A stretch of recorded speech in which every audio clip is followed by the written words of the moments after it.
Hello everyone, this is Nishan Singh and today I am making this video for the physics class 10th and the chapter name is electricity and our topic is resistors in a circuit।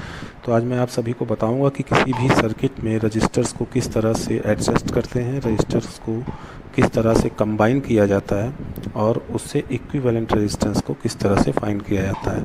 तो सबसे पहला topic जो हमारा है combination of register in a circuit, उसके लिए आपको ये जानना बहुत ज़रूरी है कि रजिस्टर क्या होता है। जो मैंने आपको लास्ट वीडियो में समझाया भी था कि रजिस्टर का काम क्या होता है, रेजिस्टेंस होता क्या है।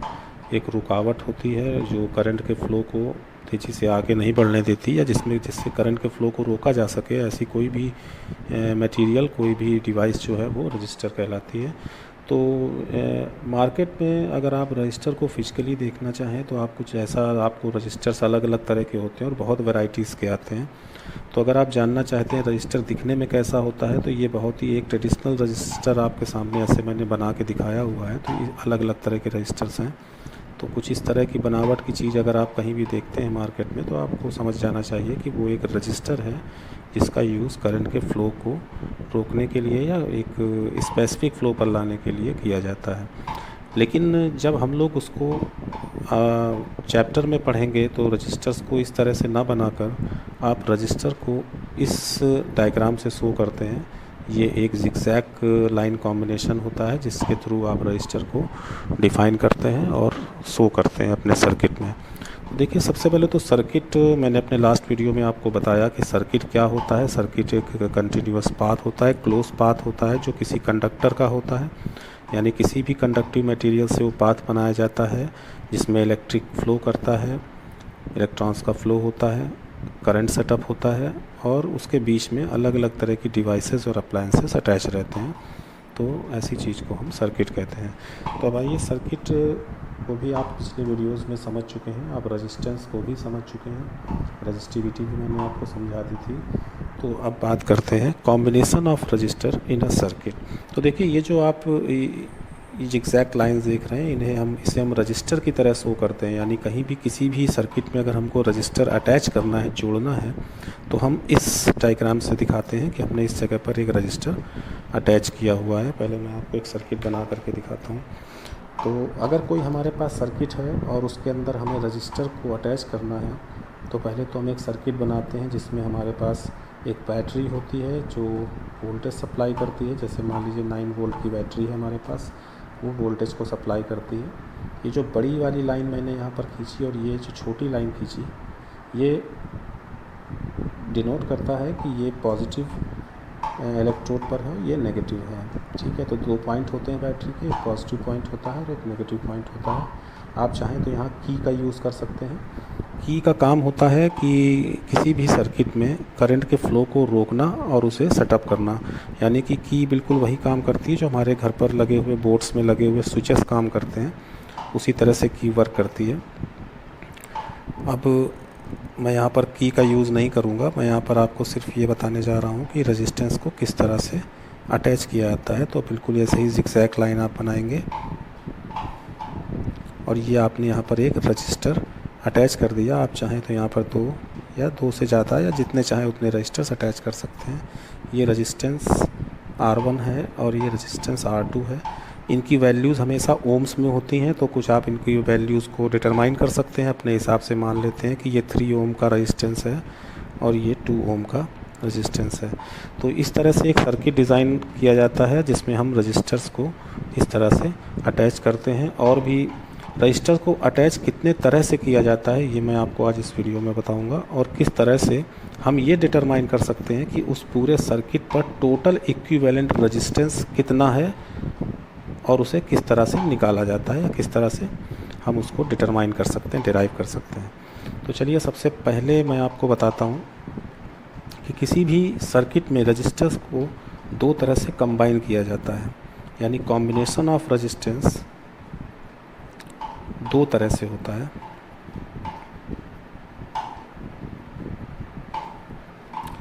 पहला, इन सीरीज़। आप किसी भी सर्किट में रजिस्टर को एक सीरीज़ में अटैच कर सकते हैं और दूसरा, आप उन्हीं रजिस्टर्स को पैरेलल भी अटैच कर सकते हैं, या फिर वो सर्किट इन दोनों का एक कॉम्बिनेशन हो सकता है, यानी उसके अंदर ऐसे रेजिस्टेंस भी हो सकता है, उसके अंदर ऐसे रजिस्टर भी हो सकते हैं जो सीरीज़ में आपस में कनेक्टेड हों, और ऐसे भी रजिस्टर्स हो सकते हैं जो पैरेलल कनेक्टेड हों।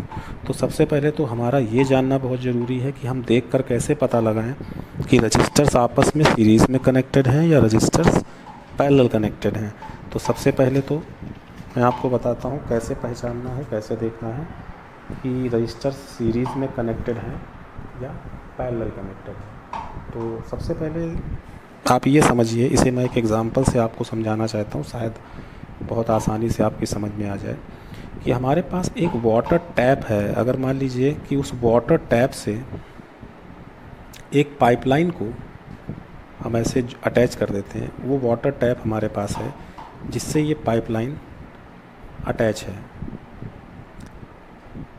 इस वाटर टैप से पाइपलाइन अटैच कर दी गई। अब आप देखेंगे कि इसमें जो पानी का फ़्लो है वो हर पॉइंट पर एक जैसा है, यानी कि जो प्रेशर है वाटर का वो आपको हर पॉइंट पर एक जैसा मिलेगा अगर प्रॉपर प्रेशर है। अब आप यहाँ पर ये डिटरमाइन करिए कि इसी ये जो आपके पास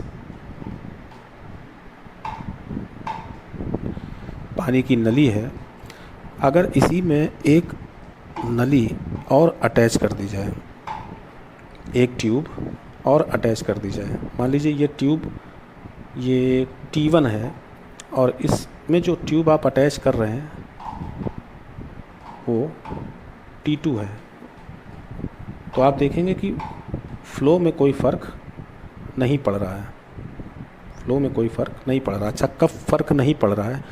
ये ट्यूब का जो क्रॉस सेक्शनल एरिया है, यानी कि इसकी जो मोटाई है, सेम उसी मोटाई की जब आप एक दूसरी ट्यूब अटैच करते हैं, एक नली अटैच करते हैं, तो फ़र्क नहीं पड़ता, यानी वाटर फ़्लो बिल्कुल सेम होता है। तो इसका मतलब आप इससे वाटर फ़्लो को समझ लीजिए कि ये करंट है। वाटर फ़्लो क्या है? ये करंट है। अब अगर करंट किसी भी कंडक्टर के अंदर होकर जा रहा है और उसके बीच में हम उसी में एक दूसरा भी, मतलब उसी कंडक्टर का यानी सेम मटेरियल का कोई वायर अटैच कर देते हैं जिसमें उतना ही रेजिस्टेंस हो जितना इस पहले वाले कंडक्टर में था, सेम रेजिस्टेंस अगर इसमें भी है, तो करंट फ्लो जो है वो उतने ही स्पीड से हो रहा है। क्रॉस सेक्शनल एरिया में कोई फ़र्क नहीं है। अब इस एग्ज़ाम्पल को अगर हम इस एग्ज़ाम्पल से समझना चाहें कि सीरीज़ में रेजिस्टेंस को लगाने से क्या होता है, तो आप कुछ इससे ये समझ सकते हैं कि जो वाटर का फ़्लो है उस पर कोई फ़र्क नहीं पड़ता है। अगर हम किसी भी एक सर्किट के अंदर एक सीरीज़ में कोई भी चीज़ जोड़ते चले जाते हैं तो करंट का फ़्लो प्रॉपर रहता है। तो यानी कि आप इस कॉन्सेप्ट से ये समझने की कोशिश कीजिए कि अगर हम किसी भी सर्किट में एक से ज़्यादा रजिस्टर्स को अटैच करते हैं, कितने भी रजिस्टर्स अटैच कर सकते हैं आप पर है। मान लीजिए ये रजिस्टर R1 है, या R2 है और ये R3 है। हमारे पास 3 रजिस्टर्स हैं और ये तीनों रजिस्टर्स के लिए जैसे ही हम यहाँ से कोई करंट पास करते हैं, तो वो करंट जब पास होता है, करंट का डायरेक्शन क्या होगा? ये होगा, क्योंकि इलेक्ट्रॉन किधर से फ़्लो करेंगे? इस तरफ से फ़्लो करेंगे। तो करंट का डायरेक्शन आप किधर से मानेंगे? Just opposite to the flow of electrons. तो जब अब आप इसमें कंडीशंस देखिए कि जब रजिस्टर्स सीरीज़ में अटैच किए जाते हैं,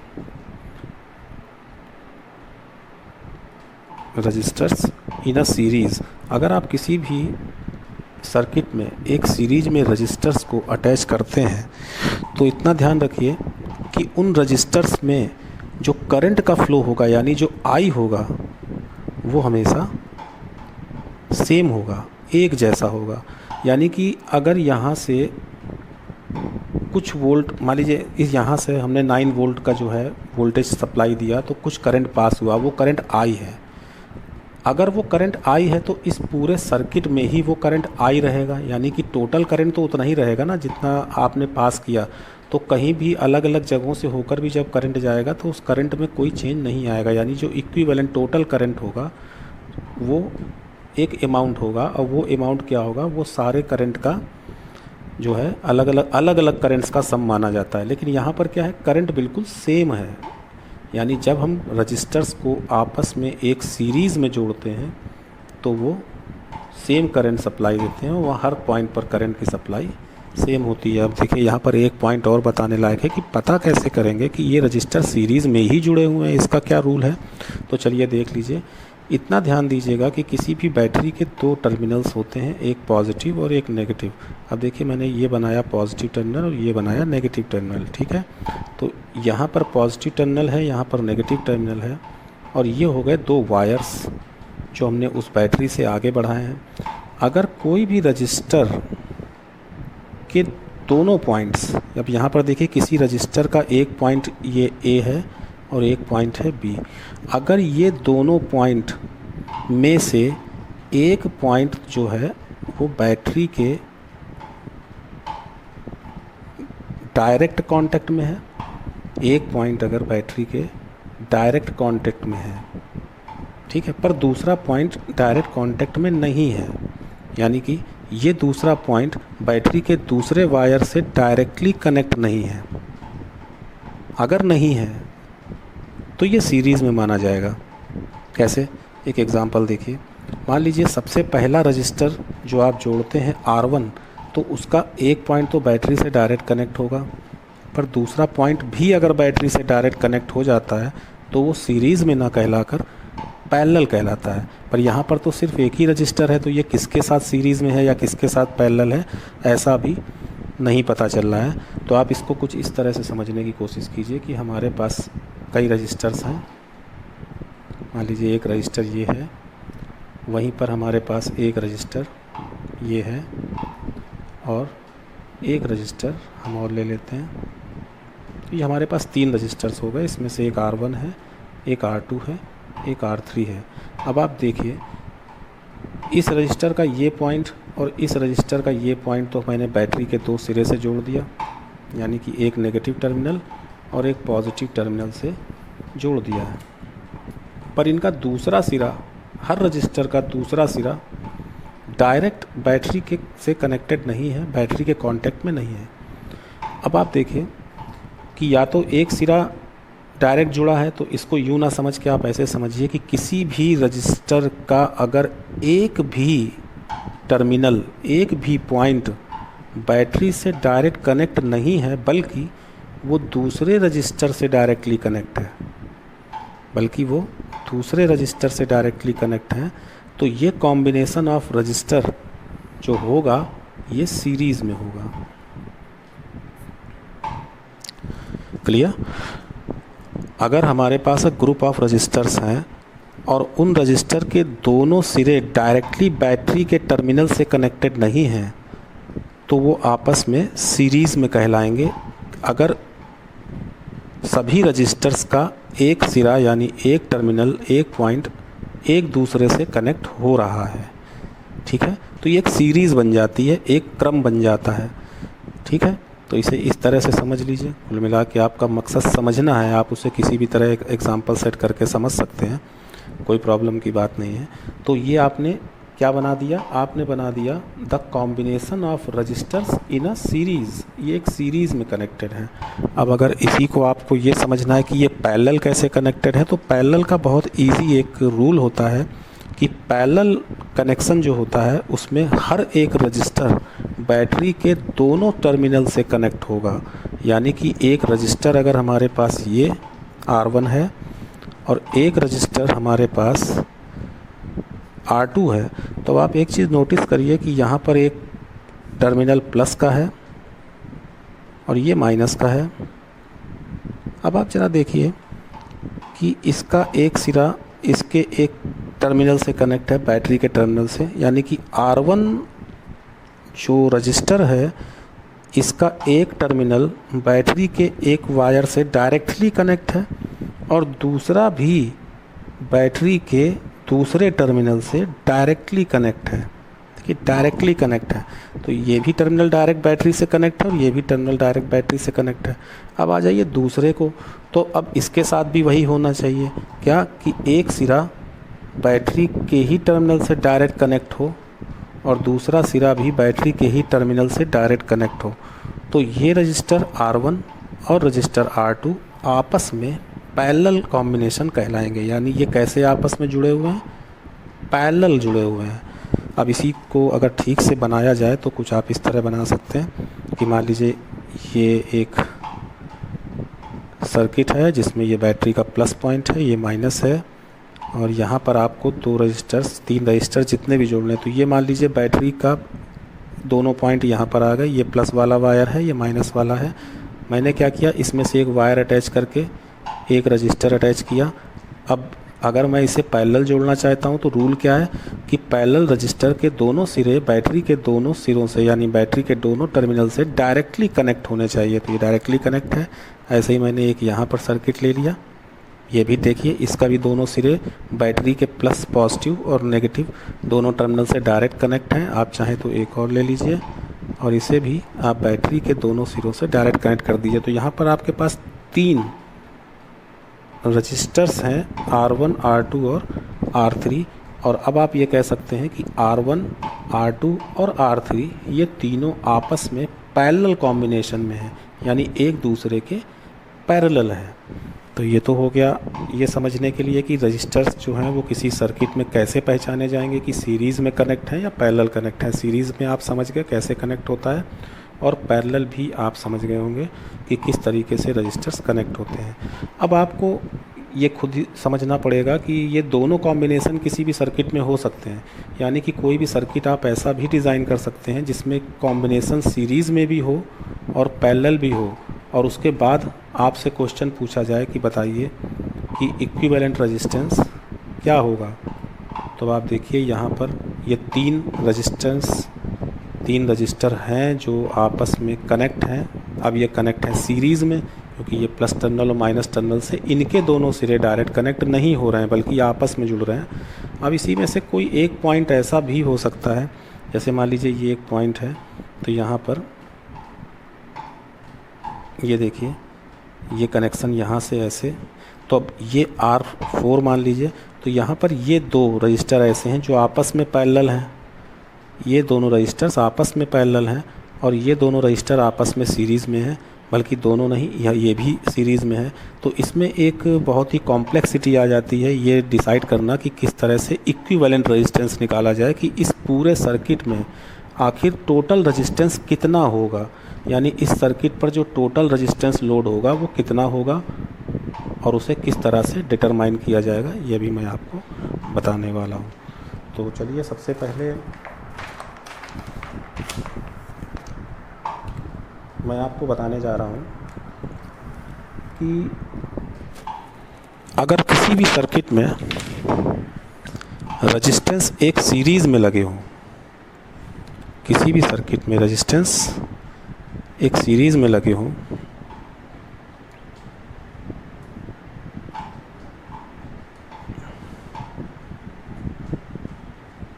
तो मान लिया ये R1 रजिस्टर है या R2 है या R3 है और इनकी वैल्यू, इस पे रेजिस्टेंस कितना है।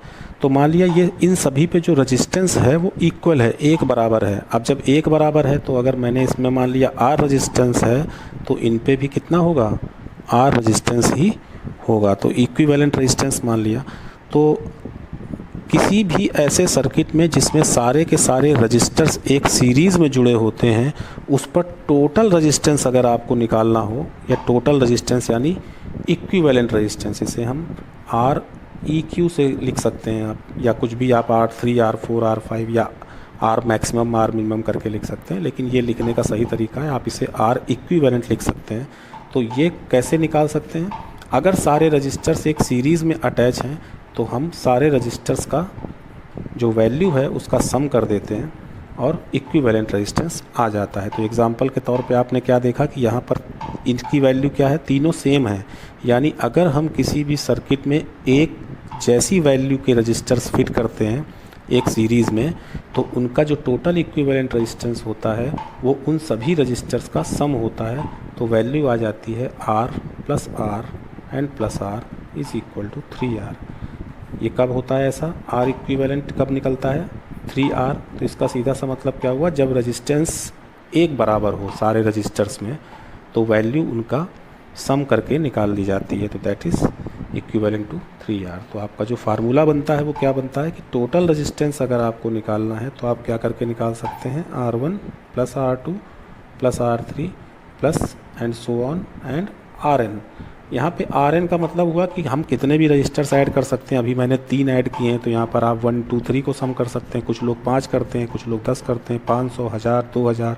तो इस तरह से Rn का मतलब हो गया वो संख्या, यानी total maximum number of resistance in a series is Rn, चाहे कितने भी नंबर आप ऐड कर सकते हैं। तो ये है इक्विवेलेंट रेजिस्टेंस निकालने का फार्मूला, जब सारे के सारे रजिस्टर्स किसी सर्किट में एक सीरीज़ में जुड़े होते हैं तो आप सीरीज़ का इक्विवेलेंट रेजिस्टेंस निकाल सकते हैं इस फार्मूले का यूज़ करके। अब उसी तरह से अगर किसी भी सर्किट में जो रजिस्टर्स हैं वो पैरेलल अटैच हों, जो रजिस्टर्स हैं वो पैरेलल अटैच हों, यानी कि कुछ इस तरह से अटैच हों। देख लीजिए कि मान लीजिए एक रजिस्टर ये है, एक रजिस्टर ये है, या एक रजिस्टर ये है, ये सभी आपस में पैरेलल अटैच हैं। पैरेलल कैसे अटैच हैं? क्योंकि सभी के दोनों सिरे प्लस और माइनस वायर से डायरेक्टली कनेक्ट हो रहे हैं हर रजिस्टर के, यानी ये R1 रजिस्टर है, ये R2 है और ये R3 रजिस्टर है। अब इन पर जो टोटल इक्विवेलेंट रेजिस्टेंस होगा, टोटल रेजिस्टेंस कितना होगा, इसकी अगर हम बात करें तो मान लीजिए इन तीनों पर जो रेजिस्टेंस है वो R है। जैसे यहाँ पर तीनों का एक जैसा बराबर रेजिस्टेंस था, उसी तरह से इनका रेजिस्टेंस भी एक है, सेम है, यानी R है। तो इसे हम कैसे निकालेंगे? तो इसका फार्मूला होता है, इसे हम हमेशा जो है इस तरह से लिखते हैं, 1/R इक्विवेलेंट। 1/R इक्विवेलेंट ये क्यों लिखा जाता है ये मैं आपको अभी बाद में डिराइव करके इसका पूरा डेरिवेशन समझाऊंगा कि सीरीज़ में ये फार्मूला कैसे आता है और पैरेलल रजिस्टर्स में ये फार्मूला कैसे आता है। तो आप इसे 1/R1 plus 1/R2 plus 1/R3 करके लिख सकते हैं, और प्लस सो ऑन, जैसे अभी ऊपर आपको यहाँ पर दिखाया गया था कि कितने भी रजिस्टर्स हो सकते हैं, तो 1/Rn। तो टोटल इक्विवेलेंट रेजिस्टेंस अगर आपको ऐसा एक सर्किट दिया हुआ है जिसमें जो कॉम्बिनेशन है रजिस्टर्स का वो सभी आपस में पैरेलल हैं और साथ में उनका जो रेजिस्टेंस है वो बिल्कुल सेम है एक दूसरे के, यानी अगर एक का R है तो दूसरे का भी R है और तीसरे का भी R है, तो आपका टोटल R इक्विवेलेंट आता है 1/R plus 1/R plus 1/R, यानी तीनों रजिस्टर्स का। तो अब आप वैल्यू यहाँ पर निकालेंगे तो क्या वैल्यू आपको मिलने वाली है? तो आपको वैल्यू मिलने वाली है 3/R, यानी 1/R equivalent is equal to 3/R। तो R equivalent is equal to R/3। अब यहाँ पर कंक्लूज़न क्या मिलता है आपको इन दोनों फार्मूलाज में?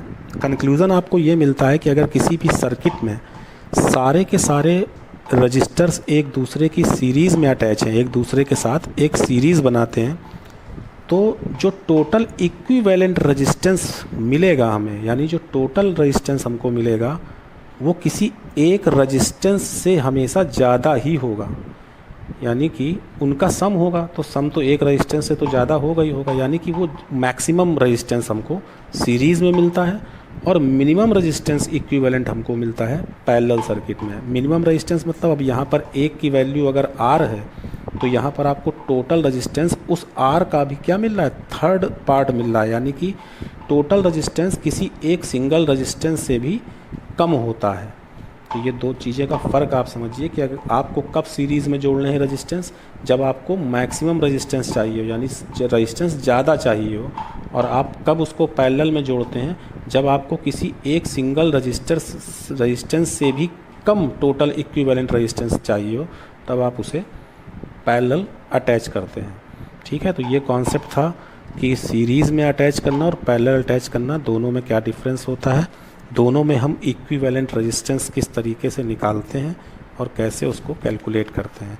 तो अब आइए ये जानते हैं कि ये फार्मूलाज जो हैं इन्हें कैसे डिराइव करते हैं, और यही क्यों होता है, ऐसा ही क्यों होता है कि सीरीज़ में जो रजिस्टर्स होते हैं वो हमेशा सम करके ही इक्विवेलेंट आते हैं, और जो पैरेलल होते हैं उन्हें हम रेसिप्रोकल मेथड में लिखते हैं या इन्वर्स मेथड में लिखा जाता है। तो अब देखिए आपको एज्यूम करना पड़ेगा कि मान लीजिए हमारे पास एक सर्किट है और इस सर्किट में कुछ रजिस्टर्स सीरीज़ में कनेक्ट हैं। मान लीजिए सीरीज़ में कुछ रजिस्टर्स यहाँ पर कनेक्ट हैं।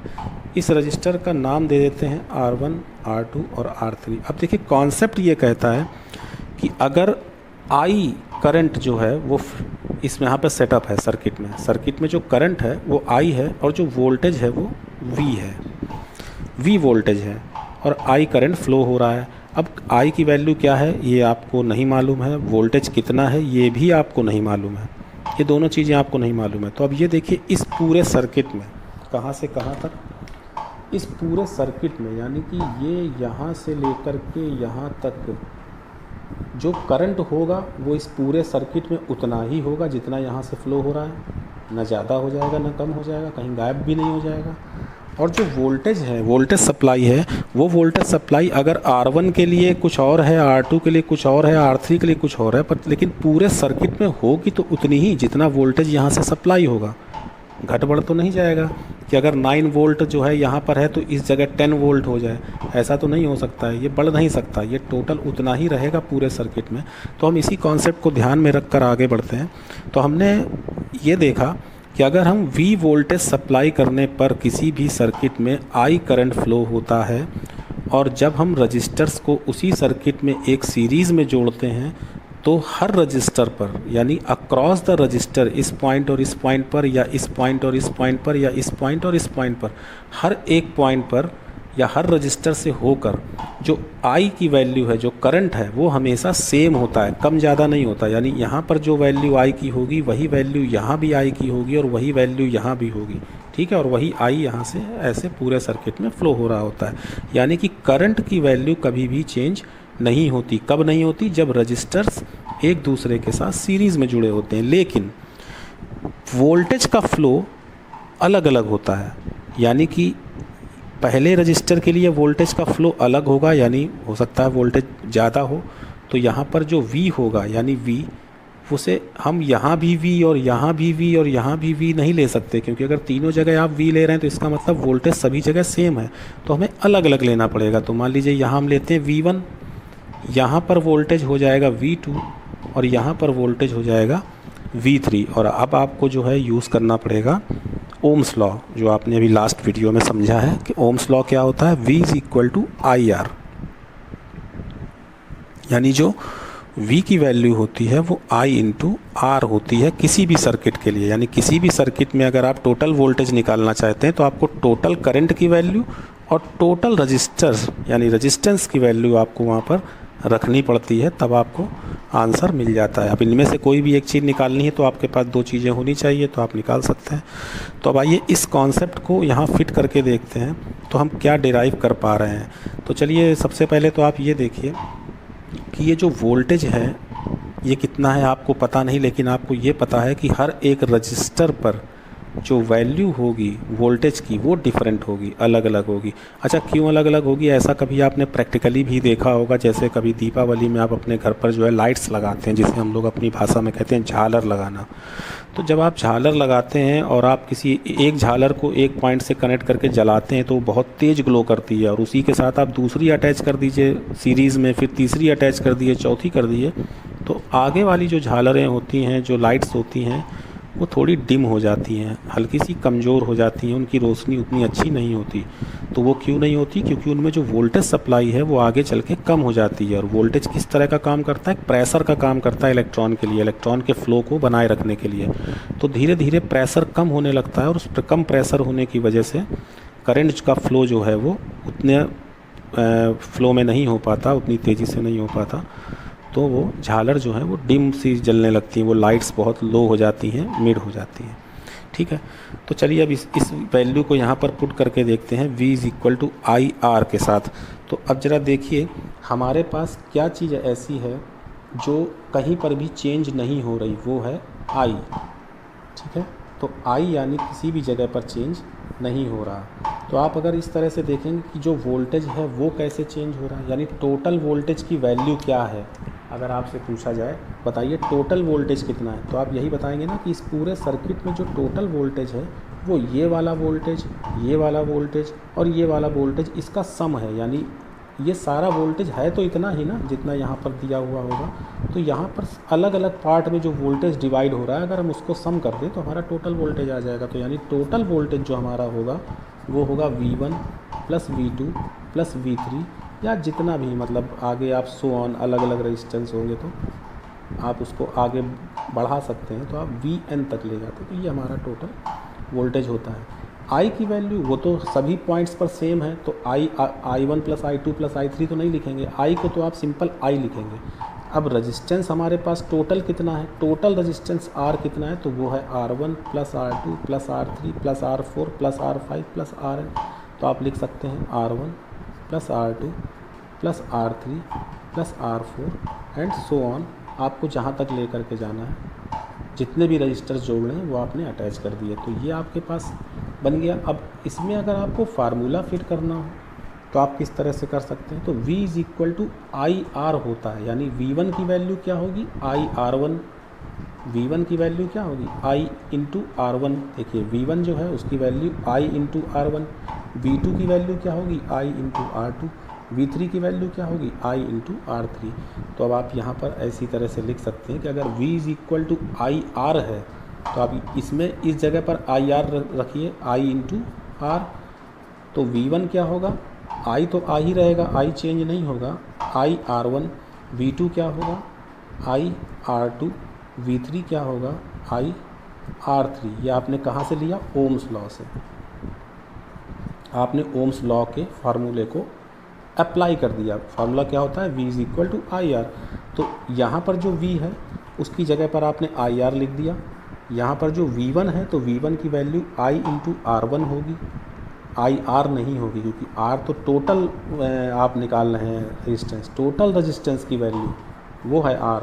तो टोटल रेजिस्टेंस कैसे निकलेगा, जो टुकड़ों टुकड़ों में रजिस्टर्स लगे हुए हैं उनकी वैल्यूज़ को सम करके निकलेगा, तो V1 अपॉन, ठीक है। तो आप ये देखिए IR1 IR2 IR3 और IRN, यानी जितने भी रजिस्टर्स लगे हों। अब यहाँ पर देखिए I कॉमन ले लिया आपने, I आपके लिए कॉमन हो गया I इंटू R, और यहाँ पर भी I को कॉमन ले लिया, तो ब्रैकेट में आपके पास बचता क्या है R1। I हर जगह से कॉमन है, तो R1 plus R2 plus R3 and Rn। कुछ ऐसे I से आपने I को कैंसिल कर दिया, तो आपके पास वैल्यू बच गई R is equal to R1 plus R2 plus R3 plus R4 and so on Rn तक। तो ये आपका फार्मूला डिराइव हो जाता है किसके लिए, equivalent resistance in a circuit with serial combination. यानी अगर सारे के सारे रेजिस्टेंस सीरीज़ में लगे हों तो जो इक्विवेलेंट रेजिस्टेंस होता है वो निकालने के लिए हम सारे जो पार्टली कनेक्टेड रेजिस्टेंस है या पार्टली कनेक्टेड रजिस्टर्स हैं उनका सम करते चले जाते हैं, तो जो टोटल वैल्यू आती है वही इक्विवेलेंट रेजिस्टेंस होती है। और ये आपका फार्मूला डिराइव हो गया है। आप इस फार्मूले को ऐसे डिराइव करेंगे, बहुत ही इम्पॉर्टेंट डेरिवेशन है ये और आपके लिए इस चैप्टर में। तो ये कैसे डिराइव किया गया आपकी समझ में आ गया होगा। आप वीडियो को पॉज प्ले करके इसे बहुत अच्छे से समझ सकते हैं। और अब चलिए आगे बढ़ते हैं और ये जानते हैं कि अब कैसे फार्मूला डिराइव किया जाता है the combination of resistors in parallel. यानी कि किसी भी सर्किट में अगर हम रजिस्टर्स को पैरेलल कंबाइन कर देते हैं तब उसका इक्विवेलेंट रेजिस्टेंस कैसे निकाला जाता है। सेम मेथड यही है, बस आपको समझना सिर्फ ये है कि किसी भी सीरीज़ में, यानी कोई भी रजिस्टर्स आपस में एक सीरीज़ में कनेक्टेड हैं तो उनके पूरे के पूरे पाथ में करंट सेम रहता है, पर अक्रॉस द रजिस्टर्स के दोनों सिरों पर जो वोल्टेज होता है उसकी सप्लाई डिफरेंट होती है। इस बात को हमेशा ध्यान में रखिएगा। किसी भी सीरीज़ में कनेक्टेड रजिस्टर्स पर करंट हमेशा सेम फ्लो होता है, लेकिन अक्रॉस द रजिस्टर उस रजिस्टर्स के दोनों सिरे पर जो वोल्टेज होता है वो हमेशा अलग अलग होता है, उसकी वैल्यू अलग अलग होती है। अब सेम यही कॉन्सेप्ट यूज़ करके हम डिराइव करने वाले हैं कि पैरेलल कॉम्बिनेशन में इक्विवेलेंट रेजिस्टेंस कैसे निकाला जाता है। तो अब आइए पैरेलल कॉम्बिनेशन पहले बना लेते हैं। एक अच्छा सा पैरेलल कॉम्बिनेशन अगर बन जाता है तो बहुत ही बढ़िया रहेगा। अब आप देखिए, हमने एक रेजिस्टेंस यहाँ ये ले लिया, दूसरा यहाँ ये ले लिया और तीसरा रेजिस्टेंस यहाँ कुछ ऐसे ले लिया। ये R1 है, ये R2 है और ये R3 है। ठीक है, अब चलिए देखते हैं इन तीनों का रेजिस्टेंस R1, R2, R3 ये अलग अलग भी हो सकते हैं, सेम भी हो सकते हैं। अगर सेम होंगे तो क्या फार्मूला बनेगा, अलग अलग होंगे तो क्या बनेगा, ये भी डिस्कस हो जाएगा। अब आप यहाँ पर फिर से वही चीज़ करते हैं कि मान लिया V वोल्टेज सप्लाई हो रही है, V वोल्टेज सप्लाई हो रही है और करंट यहाँ से I पास होता है। कितना करंट पास होता है, I पास होता है। लेकिन अब क्योंकि हमने सारे रजिस्टर्स को पैरेलल कनेक्ट किया हुआ है, सारे रजिस्टर्स जो हैं वो पैरेलल कनेक्ट हैं, तो क्या चीज़ उन पर सेम होगी, किस चीज़ का फ्लो सेम होगा और कौन सी चीज़ जो है वो सेम नहीं होगी। तो पहली बात तो वोल्टेज सारे रजिस्टर्स पर सेम होगा। क्यों होगा, क्योंकि डायरेक्टली सर्किट के, यानी कि बैटरी जो लगी हुई है इस सर्किट में, उसके प्लस और माइनस टर्मिनल से ये सभी डायरेक्टली कनेक्टेड हैं। सारे रजिस्टर्स ये डायरेक्ट कनेक्टेड हैं और जब डायरेक्ट कनेक्टेड हैं तो ये आपस में पैरेलल भी हैं। तो अब इन पर कौन सी चीज़ सेम रहेगी, वो रहेगा वोल्टेज। यानी वोल्टेज इन तीनों जगहों पर सेम रहेगा, तीनों जगहों पर सेम रहेगा, लेकिन इन तीनों जगहों पर करंट अलग अलग फ्लो होगा। करंट जो है वो अलग। चलिए वैल्यू पुट करते हैं। तो आई की जगह पर आप क्या लिख सकते हैं, V/R। तो आपने लिख दिया V/R और यहाँ राइट हैंड साइड आप V/R टोटल वोल्टेज और ऑन एवरी रजिस्टर। तो आप क्या निकालेंगे, V तो सभी पर सेम रहेगा, हर रजिस्टर पर सेम रहेगा, तो V/R1 plus V/R2 plus V/R3 plus so on V/Rn। अब इसी को आप आगे कैलकुलेट कर लीजिए। तो आप कैसे कैलकुलेट करेंगे, V/R इज़ इक्वल टू, यहाँ से V को कॉमन ले लीजिए। तो यहाँ से अगर आप V को कॉमन लेते हैं तो आपके पास सभी जगह पर क्या बचेगा, 1/R1 plus 1/R2 plus 1/R3 and so on 1/Rn। Okay, अब देखिए V से V कैंसिल आउट हो जाता है, तो आपके पास वैल्यू बचती है 1/R is equal to 1/R1 plus 1/R2 plus 1/R3 and so on. तो ये आपने फार्मूला डिराइव कर लिया। Total equivalent resistance in a circuit when all the resistors are connected parallel.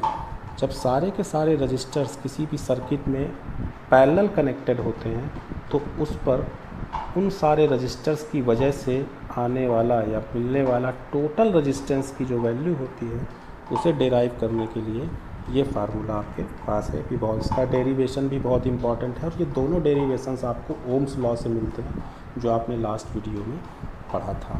तो अभी तक के लिए बस इतना ही, और इस वीडियो के बाद एक और वीडियो जो है वो साथ में मैं अपलोड करूँगा जिसमें इससे रिलेटेड बहुत सारे सर्किट्स होंगे और उन सर्किट से आपको इक्विवेलेंट रेजिस्टेंस निकाल करके प्रैक्टिस करनी पड़ेगी। Okay, thank you.